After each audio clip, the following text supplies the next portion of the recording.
কাতার টাকার মান আছে। কাতার পৃথিবীর সবচেয়ে ধনী রাষ্ট্র কোনটা জানো? কাতার না না লক্সেমবার্গ। কেরা কইছে? পৃথিবীর সবচেয়ে ধনী দেশ জরিনা কাতার। না, আমার না, খালি তো লেক্সেমবার্গ। ছাগল। যেটা রাস্তার ধারে বেঁধে রাখছিলাম, হয়তো কেউ তুমি ইয়া করো, শত্রুতা কইরা অখাদ্য খাওয়াইছে বা পয়জন হ্যাঁ খাওয়াইছে। লক্সেমবার্গ। এটা আচ্ছা, তুমি অসুস্থ হয়ে চার্জ গেলে দিয়ে দেখো, আমার কথাটা একটু যাচাই করে শেষ দেখো। মোবাইলটা আনো, পর্যন্ত সাউরি বের করো। যাচাই করে দেখো পৃথিবীর ধনী দেশ জব কোনটা। করা হলো। আর এটার মাংস এখন বানাইতেছে, জুরি করার মাংস। কাতার ছোট আছে কিন্তু গৃহপালিত জীবজন্তু জবাই করা দেশ ছোট এবং কিন্তু তার ইয়া মাংস মানুষের বানানো বেশি। দেখা খুব কষ্টকর,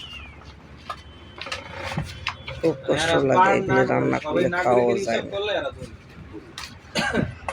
আল্লাহু আকবার। আমার মনের মধ্যে অনেক কষ্ট লাগতেছে। মাংস বানানো কতক্ষণ লাগবে ছাগলটা জীবিত এই যে ছিল। আফগানিস্তান এরা ইমন খাসি টাসি এরা 2-3 জন মিলে খেলা একবার বড়